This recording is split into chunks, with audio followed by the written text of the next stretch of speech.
Hi students, today we will discuss about another area related to NMR spectroscopy, that is shielding and de-shielding. What is that shielding and de-shielding? We will discuss. In the last classes we have studied so many things related to NMR spectroscopy. First we studied that is the plot, that is the NMR spectrum. What is that? It's actually a plot of absorption of radiation versus magnetic field with reference to TMS. നമ്മൾ പറഞ്ഞ കാര്യമാണ് എന്താണ് ഒരു അബ്സോർപ്ഷനും അതുപോലെ absorption of റേഡിയേഷനും magnetic ഫീൽഡിനും against ആയിട്ടായിരിക്കും നമുക്ക് NMR Spectra കിട്ടുക. അതിന് TMS ഒരു പീക്ക് എന്തായാലും അവിടെ ഉണ്ടായിരിക്കും. ഇതൊക്കെ നമ്മൾ പഠിച്ചു.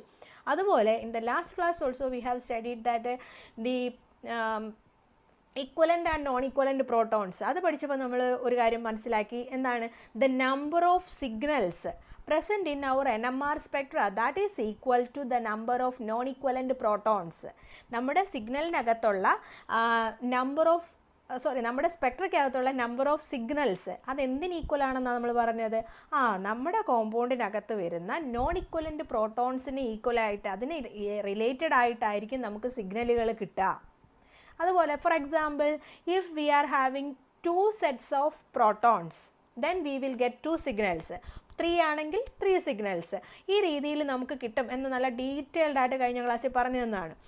അപ്പോൾ ഇത് മാത്രമല്ല, നമ്മൾ വേറെയും കുറച്ച് കാര്യങ്ങൾ മനസ്സിലാക്കി. എന്തായിരുന്നു?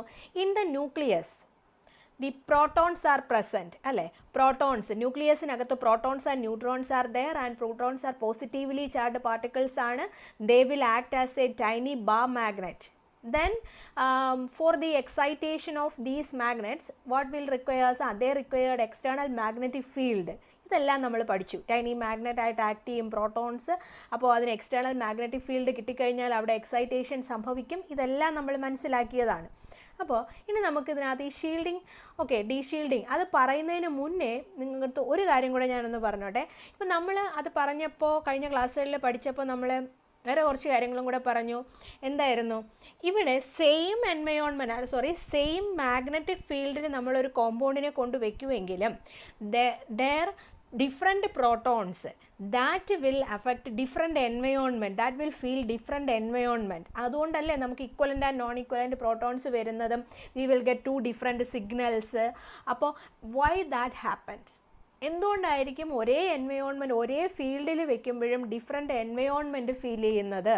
ഇതിനെല്ലാമുള്ള ആൻസേഴ്സ് അതിൽ ആണ് നമുക്ക് ഈ ഷീൽഡിങ് ആൻഡ് ഡീഷീൽഡിങ് വെച്ചിട്ട് കിട്ടുന്നത്. ഓക്കെ, അപ്പോൾ ഷീൽഡിങ് ആൻഡ് ഡീഷീൽഡിങ് എക്സ്പ്ലെയിൻ ചെയ്യുമ്പോൾ നിങ്ങൾക്ക് ഒരു ഏകദേശം ഒരു ഐഡിയ കിട്ടും എന്തുകൊണ്ടാണ് so many different signals will obtained for. അതെല്ലാം പ്രോട്ടോണുകളാണ്. പക്ഷേ പ്രോട്ടോണുകളായിട്ടും എന്തുകൊണ്ട് ഡിഫറെൻറ്റ് എൻവയോൺമെൻറ്റ് വരുന്നു in the same field? Okay, അപ്പോൾ അതിന് വേണ്ടിയിട്ട് നമുക്ക് ഷീൽഡിങ് ആൻഡ് ഡീഷീൽഡിങ് നോക്കാം. അപ്പോൾ നമ്മൾ പറഞ്ഞതാണ്, നമുക്ക് അറിയാം എന്താണ് ദ പ്രോട്ടോൺ അല്ലെങ്കിൽ hydrogen that will always exist in the form of a covalently bonded molecules. നമ്മളൊരു NMR സ്പെക്ട്ര ചെയ്യുന്ന സമയത്ത് അല്ലെങ്കിൽ ഒരു കോമ്പൗണ്ട് എടുക്കുമ്പോൾ ഹൈഡ്രജൻ മാത്രമായിട്ട് നിൽക്കത്തില്ല. അത് എപ്പോഴും കോവലൻ്റ്ലി ബോണ്ടഡ് ആയിട്ടാണ് നിൽക്കുക. ലൈക്ക് CH അല്ലെങ്കിൽ OH, SH എക്സെട്ര. ഈ രീതിയിലുള്ള കോവലൻ്റ് ബോണ്ടുകൾ അവിടെ എന്തായാലും ഉണ്ടായിരിക്കും. ഇങ്ങനെ കോവലൻ്റ് ബോണ്ടഡ് വരുമ്പോൾ there will be the presence of lone pair of electrons. There is the presence of lone pair of electrons also. ഈ കോവലൻ്റ് ബോണ്ടിൽ ലോൺ പെയർ ഇലക്ട്രോണുകളും ഉണ്ടായിരിക്കും. These lone pair of electrons that are revolving around the positively charged nucleus. നമ്മുടെ ന്യൂക്ലിയസിന് ചുറ്റും, അല്ലെങ്കിൽ ഇപ്പോൾ ഈ figure നോക്കിയാൽ ഇവിടെ നമ്മൾ ന്യൂക്ലിയസ് ആയിട്ട് എടുത്തിരിക്കുന്നത് ഹൈഡ്രജൻ. നമ്മുടെ ന്യൂക്ലിയസിന് ചുറ്റും ദീസ് പോസിറ്റീവ്ലി ചാർജ്ഡ് ന്യൂക്ലിയസിന് ചുറ്റും these electrons, negatively charged electrons are revolving around. ഇതിങ്ങനെ റിവോൾവ് ചെയ്യുന്നതിൻ്റെ കൂടെ തന്നെ വേറെ എന്തുകൂടെ ചെയ്യുന്നുണ്ട്? That will revolve themselves also. Like our solar സിസ്റ്റത്തിനകത്ത് നമ്മുടെ എർത്ത് സൂര്യന് ചുറ്റും കറങ്ങുന്നുണ്ട്, അത് അതിൻ്റെ ആക്സിസിൽ റൊട്ടേറ്റ് ചെയ്യുന്നില്ലേ? ഇതേപോലെ നമ്മുടെ ന്യൂക്ലിയസിന് ചുറ്റും ഇലക്ട്രോണുകൾ റിവോൾവ് ചെയ്യുന്നതിൻ്റെ കൂടെ തന്നെ അതിൻ്റേതായ പ്ലേസിൽ ആ ഇലക്ട്രോണുകൾ തനിയെ റൊട്ടേറ്റ് ചെയ്യുന്നുണ്ട്. Okay, when they revolve themselves, these electrons will produce a secondary magnetic field. അപ്പം ഇത് ഇങ്ങനെ തനിയെ റിവോൾവ് ചെയ്യുന്നതിൻ്റെ ഫലമായിട്ട് അവിടെ ഒരു secondary magnetic field will generate and this secondary magnetic field is known as the induced magnetic field. അപ്പോൾ ഇങ്ങനെ റിവോൾവ് ചെയ്യുന്നതിൻ്റെ ഫലമായിട്ട് ഈ ഇലക്ട്രോണുകൾ ഇൻഡ്യൂസ്ഡ് മാഗ്നറ്റിക് ഫീൽഡ് ജനറേറ്റ് ചെയ്യും. അപ്പം ഇത്രയും ക്ലിയർ ആണല്ലോ. അപ്പോൾ ന്യൂക്ലിയസ്, അപ്പോൾ നമ്മുടെ ഹൈഡ്രജൻ കോവലൻ്റ്ലി ബോണ്ടഡ് ആയിട്ടാണ് നിൽക്കുന്നത്. There is the presence of lone pair of electrons and these lone pair of electrons are revolving around the nucleus and these are revolve themselves also. When they revolve themselves, these electrons, they will produce a secondary magnetic field and that is known as the induced magnetic field. The secondary magnetic field നെയാണ് നമ്മൾ എന്തെന്ന് പറയുന്നത്, induced magnetic field എന്ന് പറയുന്നത്. അപ്പോൾ in this figure here the nucleus is the center portion. നമുക്കറിയാം nucleus സെൻറ്ററിലുണ്ട്. when an external magnetic field H0 is applied, നമ്മളൊരു external magnetic field H0 കൊടുക്കുകയാണ്, then what will happen, then the nucleus will undergo excitation. external magnetic field വരുമ്പോൾ ന്യൂക്ലിയസിന് excitation സംഭവിക്കും. ഇത് നമുക്കറിയാം. എപ്പോഴും കയറി excite ചെയ്യൂല എന്ന് നമ്മൾ പഠിച്ചിട്ടുണ്ട്. എപ്പോൾ മാത്രമേ എക്സൈറ്റേഷൻ സംഭവിക്കുകയുള്ളൂ, they undergo excitation only if the external magnetic field reaches the nucleus. നമ്മൾ കൊടുത്ത എക്സ്റ്റേണൽ മാഗ്നറ്റിക് ഫീൽഡ് ന്യൂക്ലിയസിൽ എത്തിയാൽ മാത്രമേ എന്ത് സംഭവിക്കുകയുള്ളൂ, എക്സൈറ്റേഷൻ നടക്കത്തുള്ളൂ അല്ലേ. അപ്പോൾ ഇവിടെയോ ഈ കൊടുത്ത ഈ ഫിഗറിനകത്ത് അല്ലെങ്കിൽ നമ്മളിപ്പോൾ പറഞ്ഞുകൊണ്ടിരിക്കുന്ന എക്സാമ്പിളിനകത്ത് എന്താ ശരിക്കും നമ്മൾ പുറത്തുനിന്ന് കൊടുക്കുന്ന ആ എക്സ്റ്റേണൽ മാഗ്നറ്റിക് ഫീൽഡ് ന്യൂക്ലിയസിൽ കംപ്ലീറ്റ് ആയിട്ട് എത്തുമോ? എന്തുകൊണ്ട് എത്തില്ല? Here in between the nucleus and the external magnetic field there will be an obstacle. എന്ത് ഒബ്സ്റ്റക്കിളാണ് അവിടെ ഉള്ളത്? നമ്മുടെ ആ ഇൻഡ്യൂസ്ഡ് മാഗ്നറ്റിക് ഫീൽഡ് വരുന്നുണ്ട്. നമ്മുടെ ഇലക്ട്രോണുകൾ ജനറേറ്റ് ചെയ്യുന്ന induced magnetic field is present in between the nucleus and the external magnetic field. ഇതിനിടയിൽ ന്യൂക്ലിയസിനും നമ്മുടെ പുറത്തുനിന്ന് പോകുന്ന ഇൻഡ്യൂസ്ഡ് എക്സ്റ്റേണൽ മാഗ്നറ്റിക് ഫീൽഡിൻ്റെയും ഇടയിലായിട്ട് ഇൻഡ്യൂസ്ഡ് മാഗ്നറ്റിക് ഫീൽഡ് വരുന്നുണ്ട്. ഈ ഇൻഡ്യൂസ്ഡ് മാഗ്നറ്റിക് ഫീൽഡിനെ ഓവർകം ചെയ്താൽ മാത്രമേ നമ്മുടെ പുറത്തുനിന്ന് വരുന്ന ആളിന് അകത്തെത്താൻ പറ്റുള്ളൂ. Okay, this induced magnetic field that may have 2 directions. ഇത് 2 ഡയറക്ഷനിൽ വരാം. ഏതൊക്കെ ഡയറക്ഷൻസ് ആണ്? Either in the same direction or in the direction of applied magnetic field. നമ്മുടെ അപ്ലൈഡ് മാഗ്നറ്റിക് ഫീൽഡിൻ്റെ സെയിം ഡയറക്ഷനിൽ, രണ്ടും ഒരേ ഡയറക്ഷനിൽ വരാം. ഇൻഡ്യൂസ്ഡ് മാഗ്നറ്റിക് ഫീൽഡും അപ്ലൈഡ് മാഗ്നറ്റിക് ഫീൽഡും ഒരേ ഡയറക്ഷനിൽ വരാം. Or in the opposite direction, induced magnetic field applied magnetic ഫീൽഡിൻ്റെ ഓപ്പോസിറ്റ് ഡയറക്ഷനിലും വരാം. ഇങ്ങനെ 2 രീതിയിലാണ് ഇവിടെ വരാൻ സാധ്യതയുള്ളത്, ഈ ഇൻഡ്യൂസ്ഡ് മാഗ്നറ്റിക് ഫീൽഡ് വരാൻ സാധ്യതയുള്ളത്. ഓക്കെ, അപ്പോൾ ഈ വന്ന നമ്മൾ പറഞ്ഞ എക്സ്റ്റേണൽ മാഗ്നറ്റിക് ഫീൽഡും ഇൻഡ്യൂസ്ഡ് മാഗ്നറ്റിക് ഫീൽഡും if they are in the same direction, നമ്മൾ അപ്ലൈ ചെയ്യുന്ന മാഗ്നറ്റിക് ഫീൽഡും അവിടെ ജനറേറ്റ് ചെയ്യുന്ന ഇൻഡ്യൂസ്ഡ് മാഗ്നറ്റിക് ഫീൽഡും ഒരേ ഡയറക്ഷനിലാണെങ്കിൽ what will happen? Here the nucleus will be deprotected. അതായത് രണ്ടും ഒരേ ഡയറക്ഷനിലാണെങ്കിൽ ന്യൂക്ലിയസ് അവിടെ deprotected from the external magnetic field. ഈ എക്സ്റ്റേണൽ മാഗ്നറ്റിക് ഫീൽഡിൽ നിന്നും ന്യൂക്ലിയസിനെ ഡീപ്രൊട്ടക്റ്റ് ചെയ്തിരിക്കുകയാണ്. അവിടെ വേറെ പ്രൊട്ടക്ഷൻസ് ഒന്നും തന്നെ ഇല്ല. This phenomenon is known as deshielding. അപ്പം എക്സ്റ്റേണൽ മാഗ്നറ്റിക് ഫീൽഡും നമ്മുടെ ഇൻഡ്യൂസ്ഡ് മാഗ്നറ്റിക് ഫീൽഡും ഒരേ ഡയറക്ഷനിലാണെങ്കിൽ nucleus is deprotected and this phenomenon is known as deshielding. ഇങ്ങനെ ഇവിടെ ഡീഷീൽഡിങ് വരുമ്പോൾ ഇവിടെ എന്തായിരിക്കും സംഭവിക്കുക? അതായത് when the nucleus is get deprotected, nucleus deprotect ചെയ്യപ്പെടുമ്പോൾ the overall effective field strength H effective that will be more and the nucleus undergo excitation because it requires less amount of magnetic field for the excitation. അതായത് നമ്മളിപ്പോൾ ഇവിടെ നിന്ന് apply ചെയ്ത ഒരു magnetic field ഉണ്ട്, അവിടെ generate ചെയ്ത magnetic field already induced magnetic field is present there. അപ്പം നമ്മളിവിടെ അപ്ലൈ ചെയ്തിരിക്കുന്ന H0യും ആ ജനറേറ്റ് ആയ മാഗ്നറ്റിക് ഫീൽഡും ഇത് രണ്ടും കൂടെ ചേർന്നിട്ട് അവിടെ ഫീൽഡിൻ്റെ സ്ട്രെങ്ത് ശരിക്കും എന്താണ്? H ഇഫക്റ്റീവ് കൂടുകയാണ് ചെയ്തത്. അപ്പം ഒരേ ഡയറക്ഷനിലാണെങ്കിൽ H effective increases, H effective കൂടും. എച്ച് എഫക്റ്റീവ് കൂടിക്കഴിഞ്ഞാൽ എന്താണ്, 100% ആയിട്ടും നമ്മുടെ external magnetic field will reaches the nucleus. അപ്പോൾ ആ ന്യൂക്ലിയസിന് എക്സൈറ്റേഷൻ സംഭവിക്കണം എന്നുണ്ടെങ്കിൽ പിന്നെ അവിടെ വേറെ ആൾക്കാരുടെ ഒന്നും ആവശ്യമില്ല.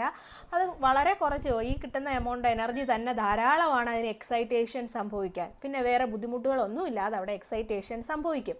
ഹിയർ എന്താണ്, ഒബ്സ്റ്റക്കിൾസ് ഒന്നും ഇല്ലായിരുന്നു.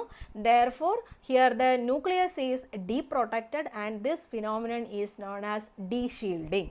ഇതാണ് ശരിക്കും ഡീഷീൽഡിങ് എന്നുകൊണ്ട് ഉദ്ദേശിക്കുന്നത്. ഓക്കെ, ഇനി ഇങ്ങനെ ഡീഷീൽഡിങ് നടക്കുന്ന സമയത്ത് ഇവിടെ ദ സിഗ്നൽസ് എവിടെ ആയിരിക്കും വരുന്നത്?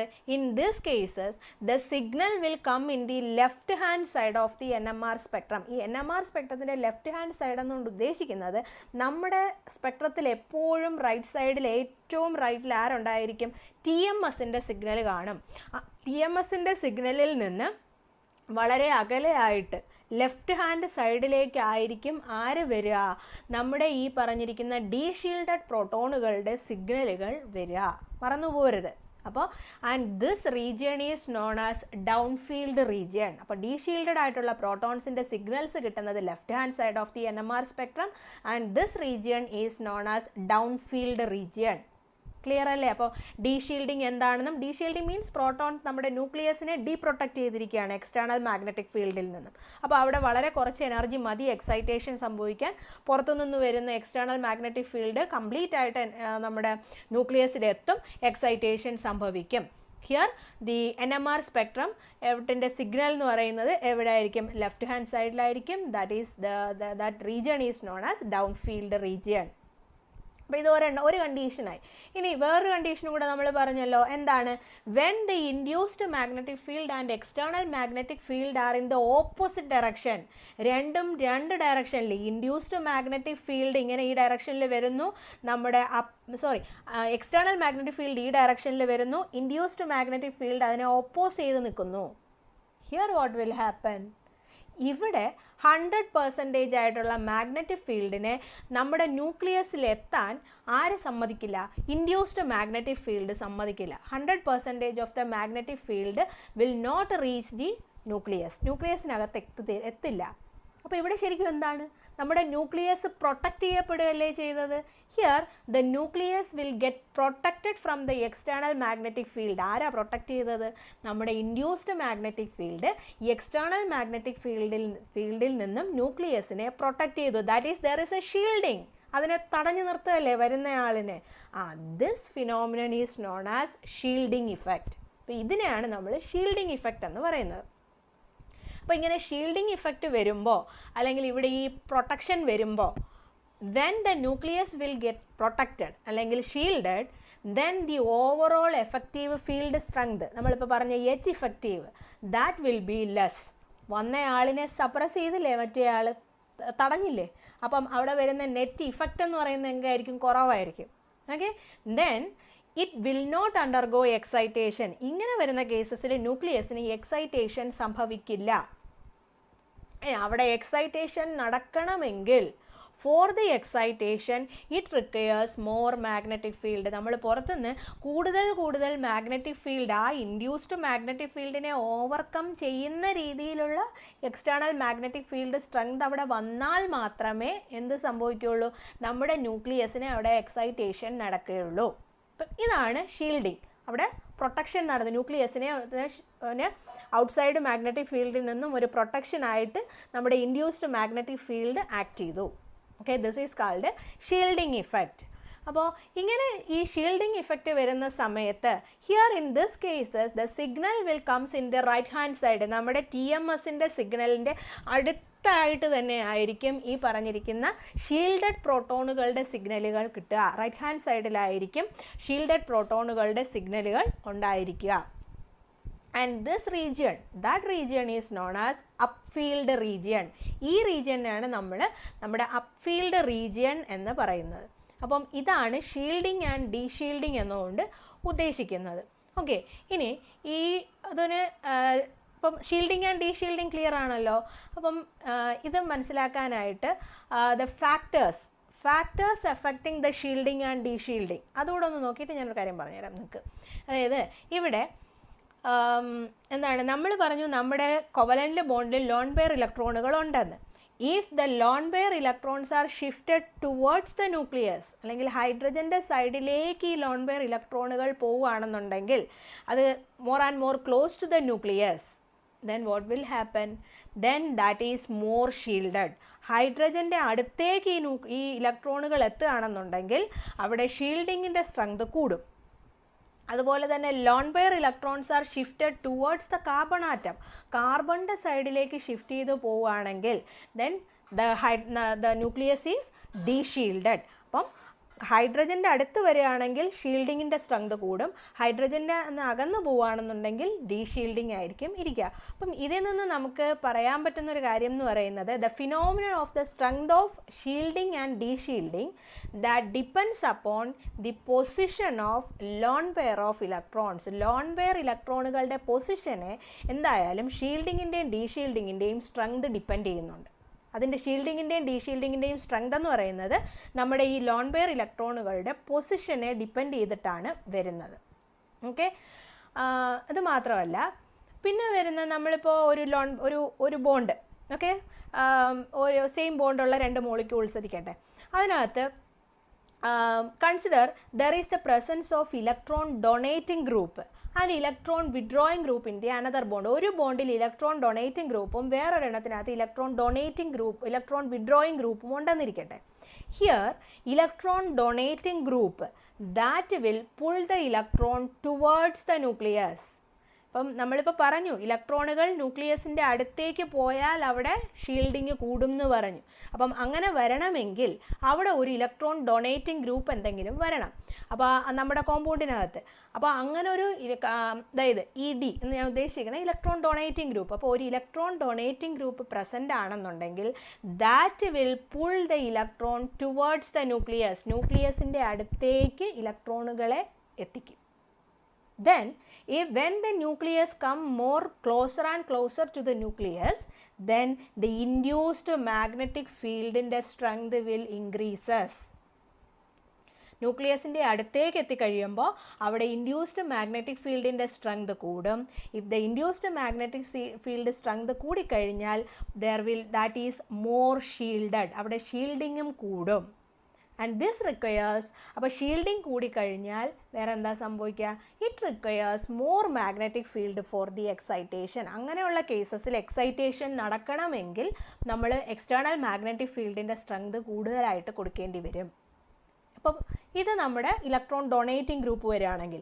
ഇനി ഇലക്ട്രോൺ വിഡ്രോയിങ് ഗ്രൂപ്പാണ് വരുന്നതെങ്കിലോ, electron withdrawing group they will pull the electron towards the carbon atom, ന്യൂക്ലിയസിൽ നിന്ന് അകറ്റി മാറ്റും. ന്യൂക്ലിയസിൻ്റെ അടുത്തുനിന്ന് ഇലക്ട്രോണുകളെ വലിച്ച് കാർബൺ ഇപ്പുറത്തെ സൈഡിലേക്ക് നമ്മുടെ വിഡ്രോയിങ് ഗ്രൂപ്പിൻ്റെ സൈഡിലേക്ക് വലിച്ചെടുക്കും. then what will happen? Here ഡീഷീൽഡിങ് ആയിരിക്കും വരിക. അവിടെ the electrons are moving away from the nucleus and then the induced magnetic fieldൻ്റെ സ്ട്രെങ്തോ ന്യൂക്ലിയസിൻ്റെ അടുത്തുനിന്ന് ഇലക്ട്രോണുകൾ മാറിക്കഴിഞ്ഞാൽ ഷീൽഡിങ് കുറയും. ഷീൽഡിങ് കുറയുമ്പോഴത്തേക്കും ഇൻഡ്യൂസ്ഡ് മാഗ്നറ്റിക് ഫീൽഡിൻ്റെ സ്ട്രെങ്ത് കുറയും. then here de-shielding occurs and it requires less magnetic field for the excitation. ഇവിടെ excitation നടക്കാൻ ശരിക്കും കുറച്ച് മാഗ്നറ്റിക് ഫീൽഡ് മതി. അപ്പം ഇതാണ് ശരിക്കും സംഭവിക്കുന്നത്. അതിന് കുറച്ച് കാര്യങ്ങളും കൂടെ ഉണ്ട്. അപ്പോൾ ഇതാണ് ശരിക്കും നമ്മുടെ ഈ ഷീൽഡിങ് ആൻഡ് ഡീഷീൽഡിങ്ങിനകത്ത് വരുന്നത്. ഓക്കെ, അപ്പം ഈ ഷീൽഡിങ് ആൻഡ് ഡീഷീൽഡിങ് മനസ്സിലാക്കാനായിട്ട് ഞാൻ നിങ്ങൾക്കൊരു സ്റ്റോറി പറഞ്ഞുതരാം. അതുമായിട്ട് റിലേറ്റ് ചെയ്തിട്ട് നമുക്ക് ഇതിനെ ഒന്ന് രണ്ടും കൂടെ റിലേറ്റ് ചെയ്യുമ്പോൾ നിങ്ങൾക്ക് കുറച്ചുകൂടെ ഒന്ന് ക്ലിയർ ആവും. അതായത് ഫോർ എക്സാമ്പിൾ ഇപ്പോൾ ഒരു king, he is standing in A fort. Okay, അദ്ദേഹത്തിന് സറൗണ്ട് ചെയ്തിട്ട് സോൾജിയേഴ്സ് ഉണ്ട്. ഓക്കെ, ഇങ്ങനെ നിൽക്കുന്ന സമയത്ത് ഒരു എക്സ്റ്റേണൽ എനിമി ഈസ് അറ്റാക്കിങ്. അപ്പോൾ ഇത്രയും 3 കാര്യങ്ങൾ ഞാൻ പറഞ്ഞു, നമ്മൾ കിങ്, അതുപോലെ സോൾജിയേഴ്സ് ആൻഡ് എക്സ്റ്റേണൽ എനിമി. ഈ 3 ആൾക്കാരെ നമ്മുടെ ന്യൂക്ലിയസ് നമ്മളിപ്പോൾ പറഞ്ഞ കാര്യങ്ങളായിട്ടൊന്ന് കൺസിഡർ ചെയ്ത് നോക്കിയേ.